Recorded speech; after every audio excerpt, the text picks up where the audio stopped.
धरं देवं वन्देऽहं गणनायकम्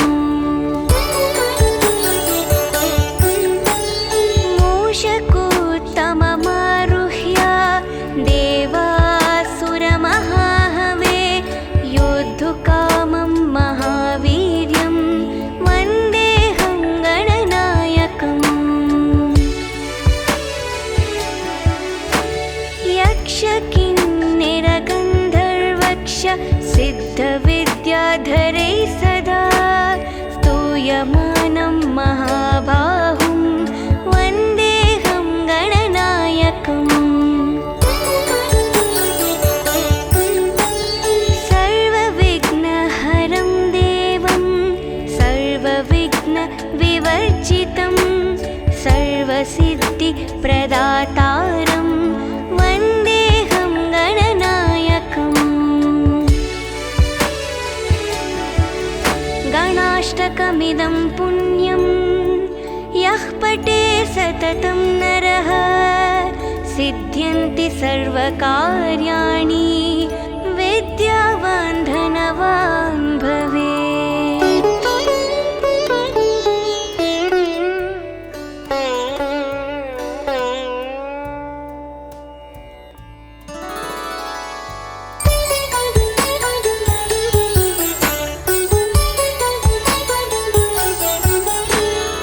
एकदन्तं महाकायं तप्तकाञ्चनसन्निभं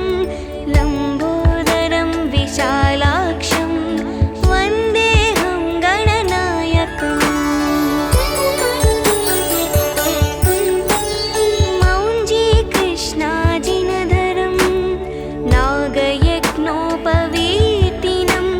बालेन्दुसुकलामौलिं वन्देऽहं गणनायकम्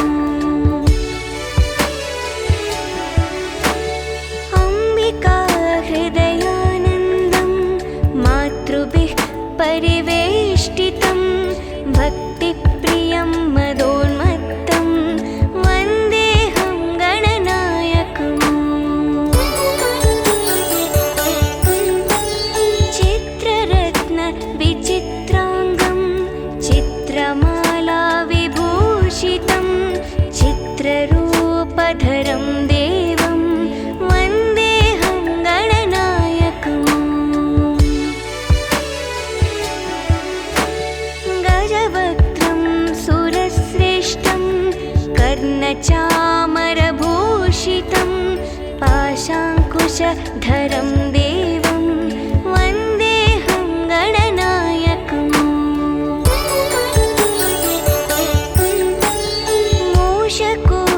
मूषकोत्तममारुह्य देवासुरमहाहवे योद्धुकामं महावीर्यं वन्देऽहं गणनायकम् यक्षकिन्निरगन्धर्वक्ष सिद्धविद्याधरैः सदा स्तूयमानं महाबाहुं वन्देऽहं गणनायकम्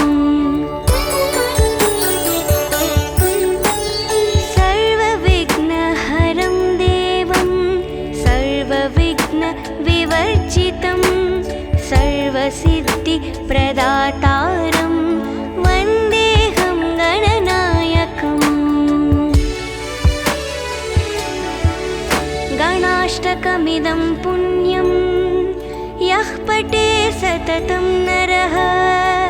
सिद्ध्यन्ति सर्वकार्याणि विद्यावान् धनवान् भवेत्।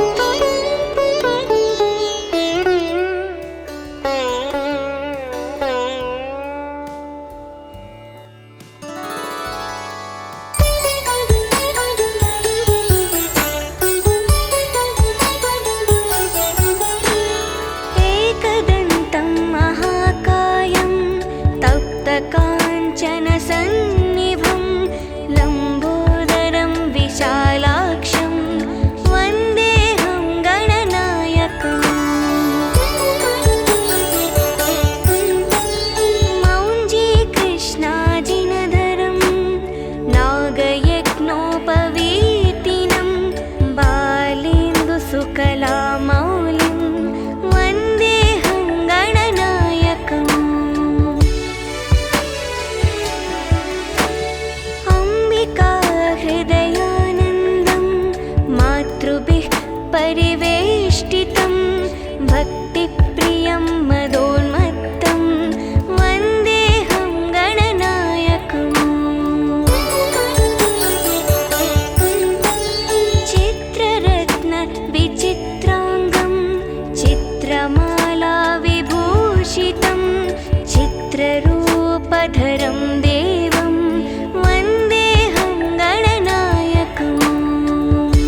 कर्णचामरभूषितं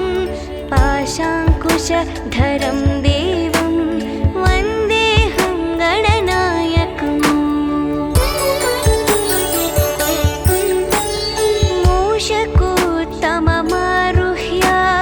देवासुरमहाहवे योद्धुकामं महावीर्यं वन्देऽहं गणनायकम् यक्षकिन्निरगन्धर्वक्ष सिद्धविद्याधरैः सदा स्तूयमानं महाबाहुं वन्देऽहं गणनायकम् सर्वविघ्नहरं देवं सर्वविघ्नविवर्जितं सर्वसिद्धिप्रदातारं वन्देऽहं गणनायकम् गणाष्टकमिदं पुण्यं यः पठे सततं नरः सिद्ध्यन्ति सर्वकार्याणि विद्यावान् धनवान् भवेत्।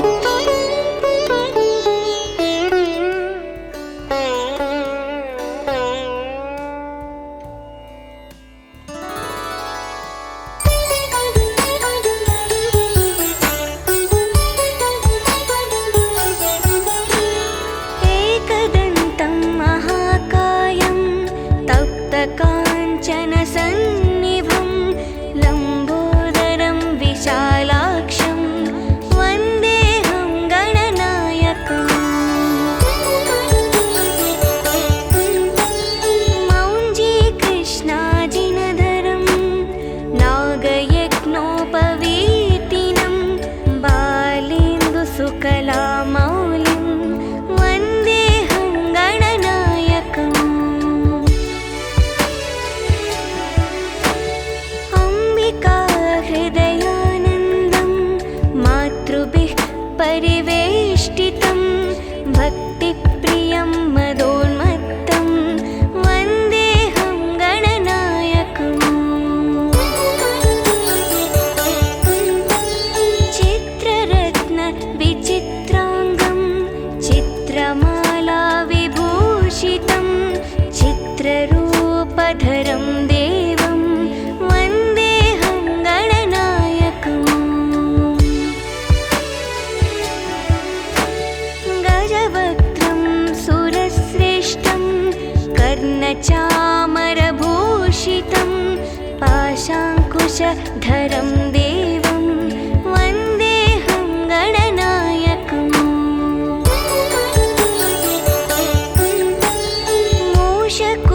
मूषकोत्तममारुह्य देवासुरमहाहवे योद्धुकामं महावीर्यं वन्देऽहं गणनायकम् यक्षकिन्निरगन्धर्वक्ष सिद्धविद्याधरैः सदा स्तूयमानं महाबाहुं वन्देऽहं गणनायकम् सर्वविघ्नहरं देवं सर्वविघ्नविवर्जितं सर्वसिद्धिप्रदातारं वन्देऽहं गणनायकम् गणाष्टकमिदं पुण्यं यः पठे सततं नरः सिद्ध्यन्ति सर्वकार्याणि विद्यावान् धनवान् भवेत्।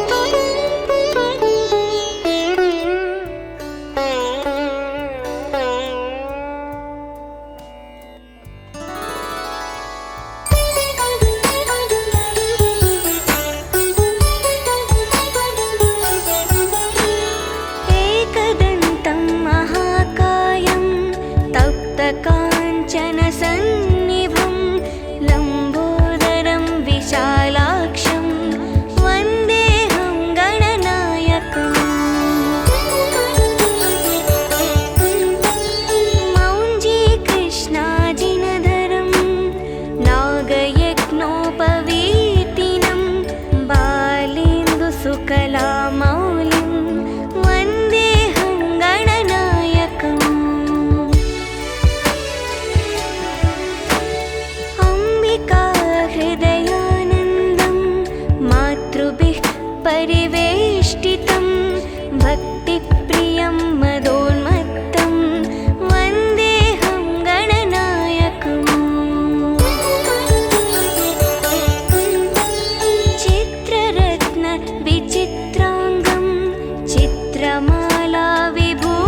विभूषितं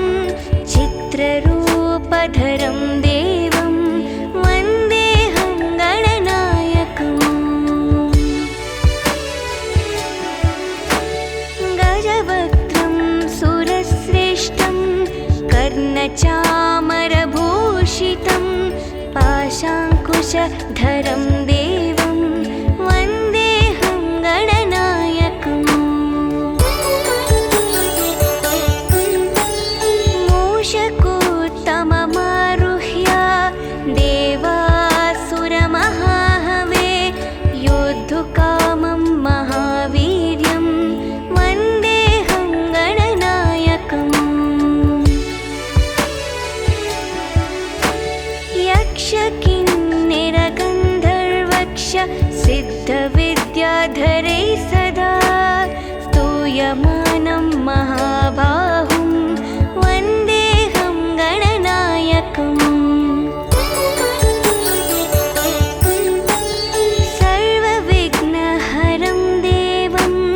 सर्वविघ्नविवर्जितं सर्वसिद्धिप्रदातारं वन्देऽहं गणनायकम् गणाष्टकमिदं पुण्यं यः पठे सततं नरः सिद्ध्यन्ति सर्वकार्याणि विद्यावान् धनवान् भवेत्।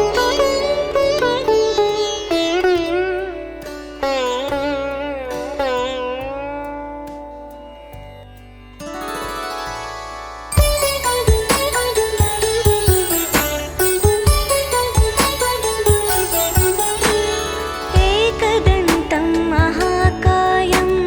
तप्तकाञ्चनसन्निभं लम्बोदरं विशालाक्षं वन्देऽहं गणनायकम्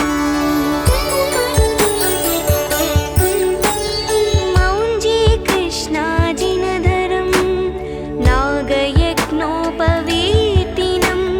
बालेन्दुसुकलामौलिं वन्देऽहं गणनायकम्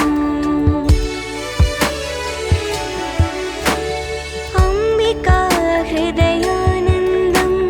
मातृभिः परिवेष्टितं भक्तिप्रियं मदोन्मत्तं वन्देऽहं गणनायकम् चित्ररत्नविचित्राङ्गं चित्रमालाविभूषितं चित्ररूपधरं देवं वन्देऽहं गणनायकम् गजवक्त्रं सुरश्रेष्ठं कर्णचामरभूषितं पाशाङ्कुशधरं देवं वन्देऽहं गणनायकम्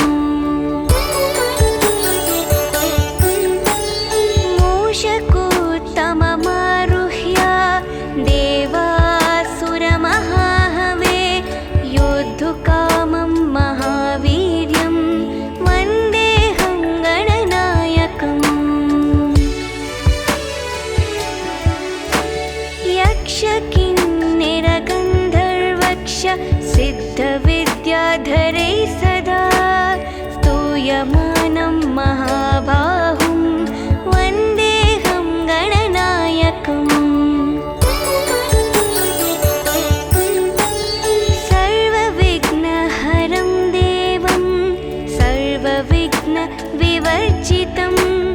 सर्वसिद्धिप्रदातारं वन्देऽहं गणनायकम् गणाष्टकमिदं पुण्यं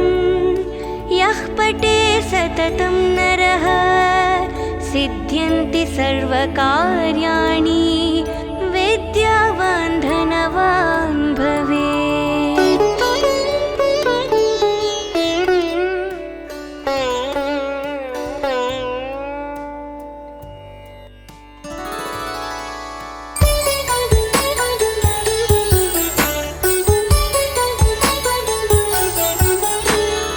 एकदन्तं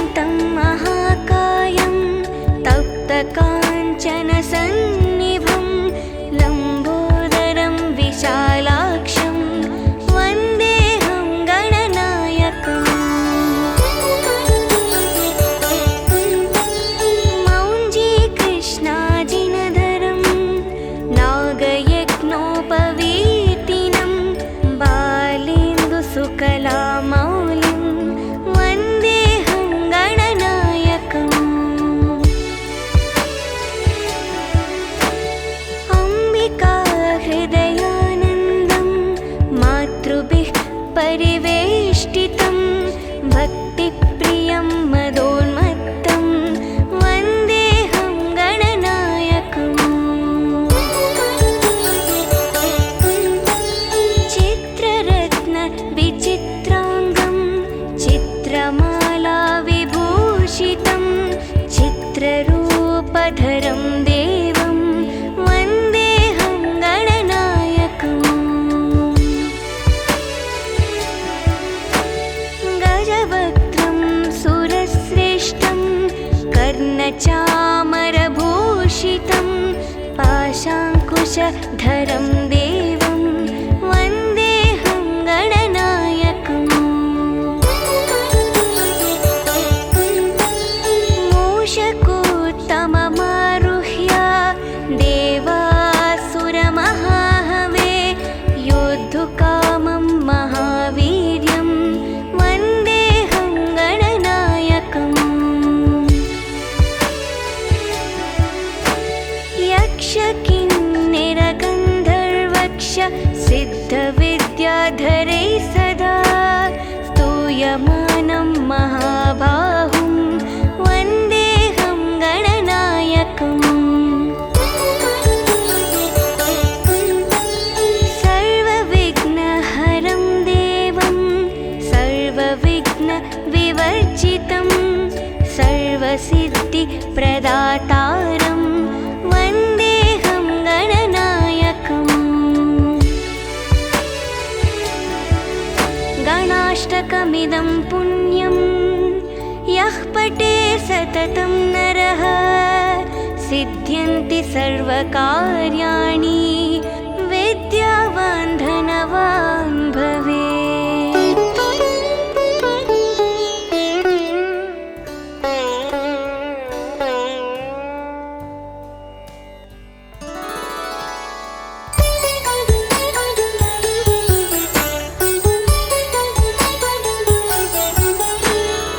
एकदन्तं महाकायं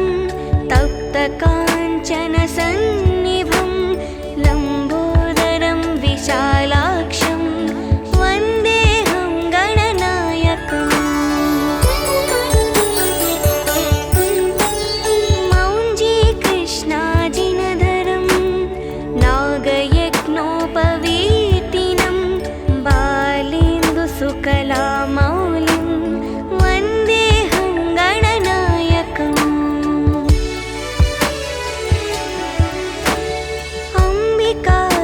अम्बिकाहृदयानन्दं मातृभिः परिवेष्टितं भक्तिप्रियं मदोन्मत्तं वन्देऽहं गणनायकम् चित्ररत्न विचित्राङ्गं चित्रमाला विभूषितं चित्ररूपधरं देवं वन्देऽहं गणनायकम् गजवक्त्रं सुरश्रेष्ठं कर्णचामरभूषितं पाशाङ्कुशधरं देवं वन्देऽहं गणनायकम्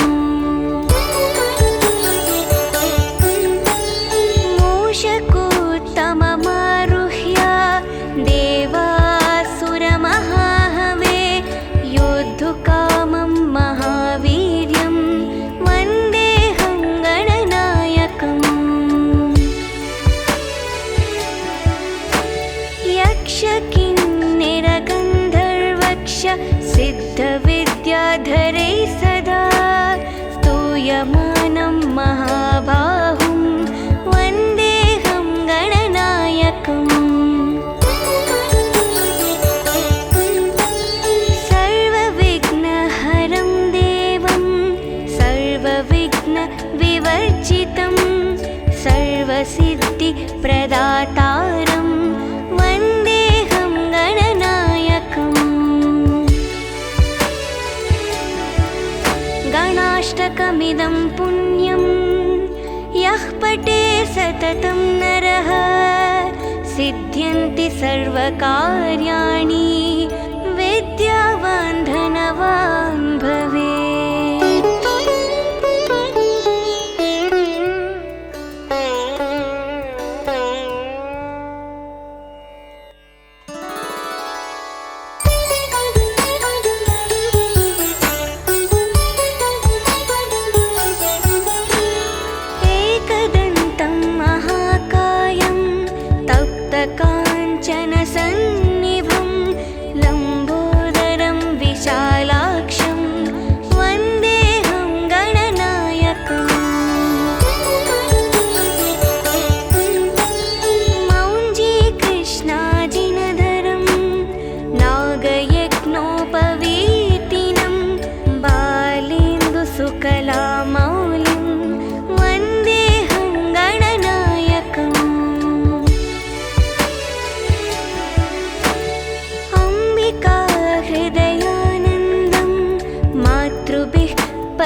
गजवक्त्रं सुरश्रेष्ठं कर्णचामरभूषितं पाशाङ्कुशधरं देवं वन्देऽहं गणनायकम् मूषकोत्तममारुह्य देवासुरमहाहवे योद्धुकामं महावीर्यं वन्देऽहं गणनायकम् यक्षकिन्निरगन्धर्वक्ष सिद्धविद्याधरैः सदा स्तूयमानं महाबाहुं वन्देऽहं गणनायकम् सर्वविघ्नहरं देवं सर्वविघ्नविवर्जितं सर्वसिद्धिप्रदातारं वन्देऽहं गणनायकम् गणाष्टकमिदं पुण्यं यः पठे सततं नरः सिद्ध्यन्ति सर्वकार्याणि विद्यावान् धनवान् भवेत्।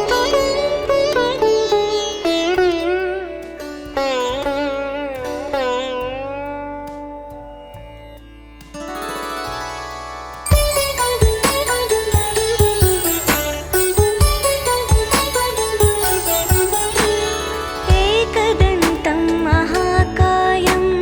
तप्तकाञ्चनसन्निभं लम्बोदरं विशालाक्षं वन्देऽहं गणनायकम् मौञ्जीकृष्णाजिनधरं नागयज्ञोपवीतिनं बालेन्दुसुकलामौलिं वन्देऽहं गणनायकम् अम्बिकाहृदयानन्दं मातृभिः परिवेष्टितं भक्तिप्रियं मदोन्मत्तं वन्देऽहं गणनायकम् चित्ररत्नविचित्राङ्गं चित्रमालाविभूषितं चित्ररूपधरं देवं वन्देऽहं गणनायकम् गजवक्त्रं सुरश्रेष्ठं कर्णचामरभूषितं पाशाङ्कुशधरं देवं वन्देऽहं गणनायकम्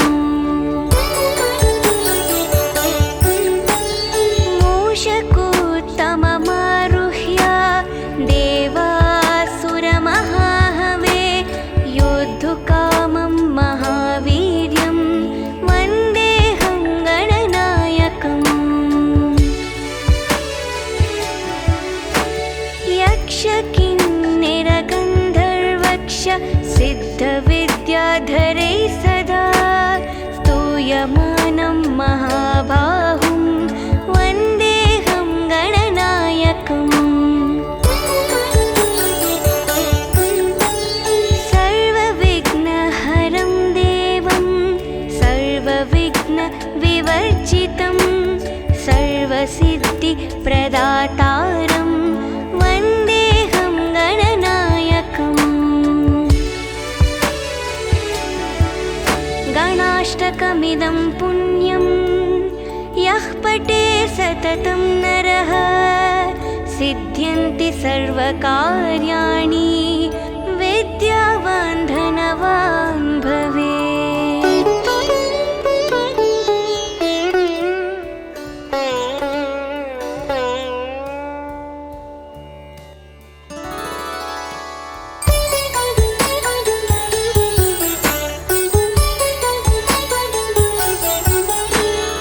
एकदन्तं महाकायं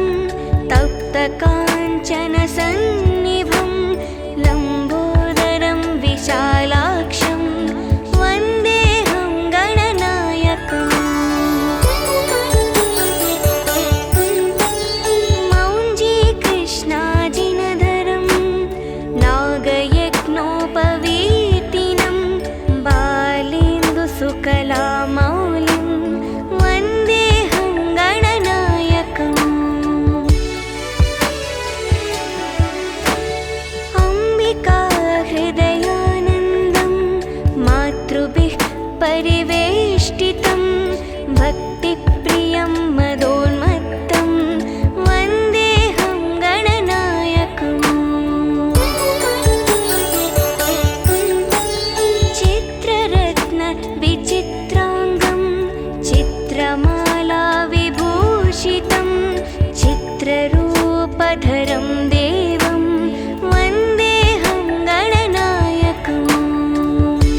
कर्णचामरभूषितं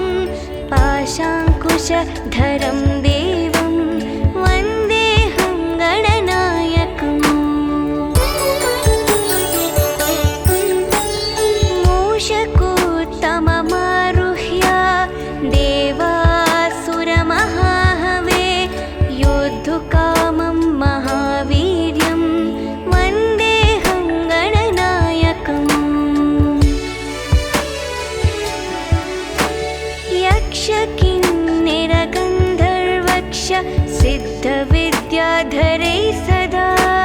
स्तूयमानं महाबाहुं वन्देऽहं गणनायकम् सर्वविघ्नहरं देवं सर्वविघ्नविवर्जितं सर्वसिद्धिप्रदातारं वन्देऽहं गणनायकम् गणाष्टकमिदं पुण्यं यः पठे सततं नरः सिद्ध्यन्ति सर्वकार्याणि विद्यावान् धनवान् भवेत्।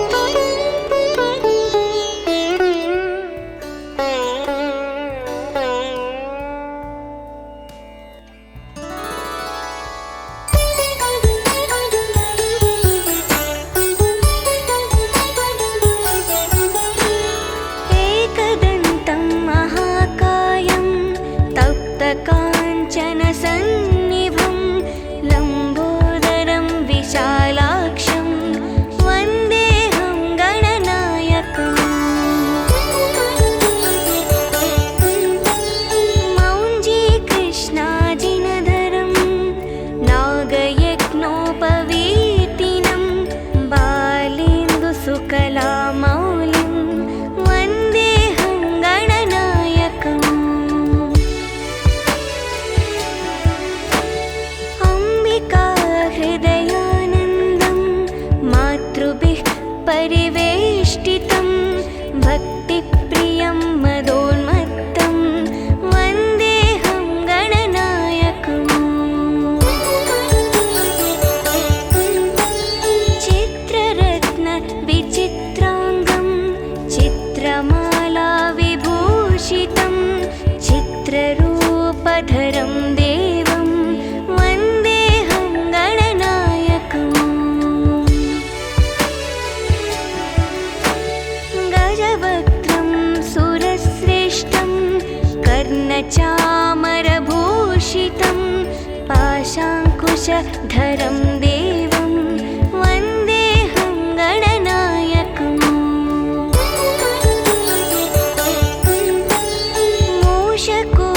मूषकोत्तममारुह्य देवासुरमहाहवे योद्धुकामं महावीर्यं वन्देऽहं गणनायकम्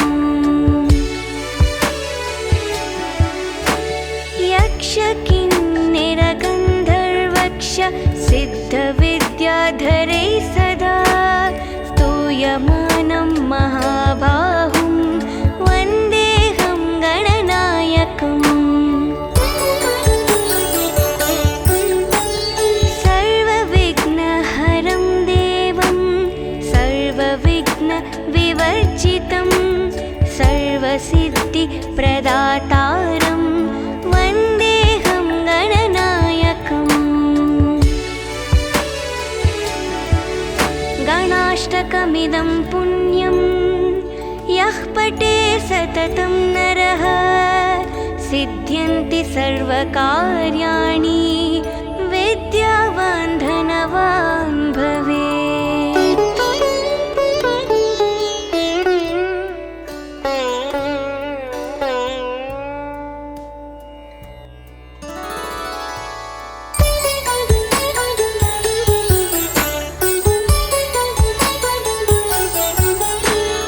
एकदन्तं महाकायं तप्तकाञ्चनसन्निभं लम्बोदरं विशालाक्षं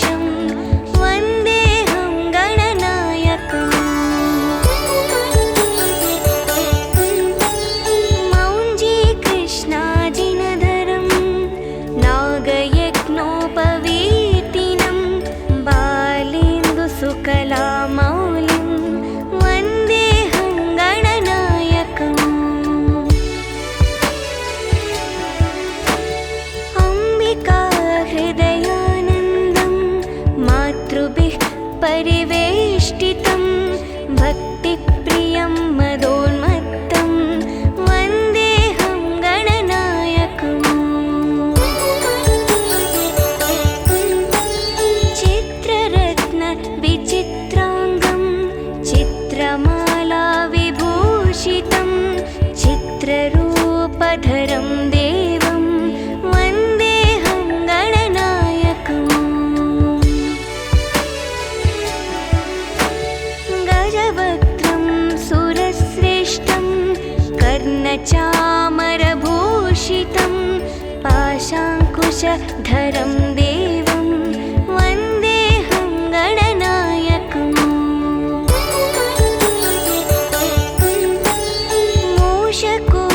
मूषकोत्तममारुह्य देवासुरमहाहवे योद्धुकामं महावीर्यं वन्देऽहं गणनायकम् यक्षकिन्निरगन्धर्वक्ष सिद्धविद्याधरैः सदा स्तूयमानं महाबाहुं वन्देऽहं गणनायकम्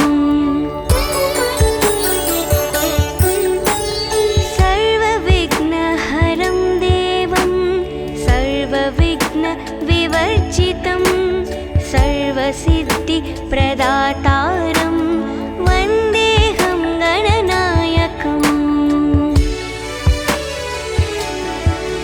गणाष्टकमिदं पुण्यं यः पठे सततं नरः सिद्ध्यन्ति सर्वकार्याणि विद्यावान् धनवान् भवेत्।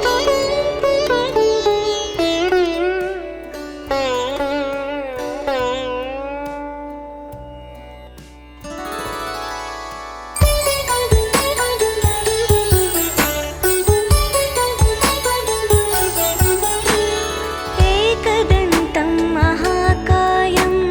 तप्तकाञ्चनसन्निभं लम्बोदरं विशालाक्षं वन्देऽहं गणनायकम्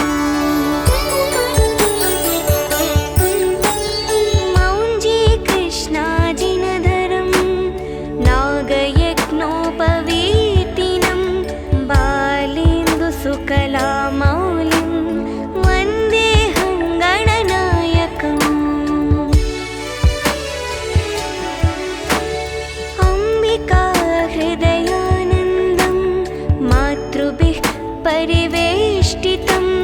भक्तिप्रियं मदोन्मत्तं वन्देऽहं गणनायकम्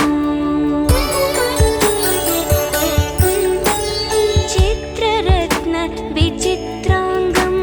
चित्रमाला विभूषितं चित्ररूपधरं देवं वन्देऽहं गणनायकम् गजवक्त्रं सुरश्रेष्ठं कर्णचामरभूषितं पाशाङ्कुशधरं देवं वन्देऽहं गणनायकम्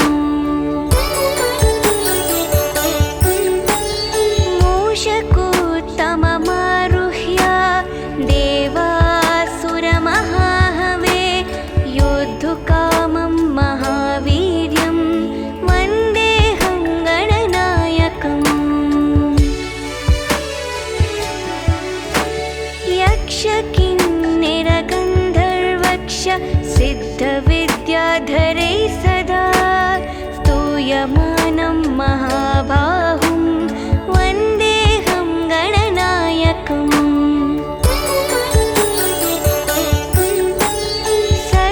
सर्वविघ्नहरं देवं सर्वविघ्नविवर्जितं सर्वसिद्धिप्रदातारं वन्देऽहं गणनायकम् गणाष्टकमिदं पुण्यं यः पठे सततं नरः सिद्ध्यन्ति सर्वकार्याणि विद्यावान् धनवान् भवेत्।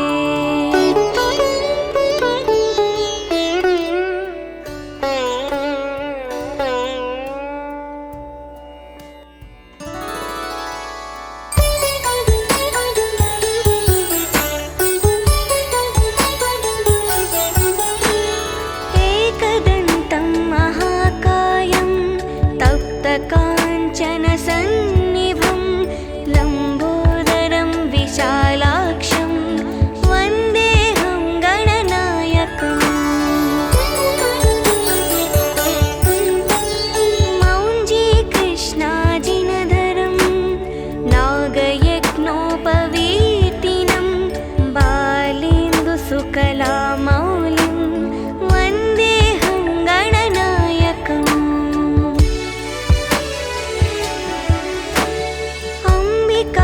हृदयानन्दं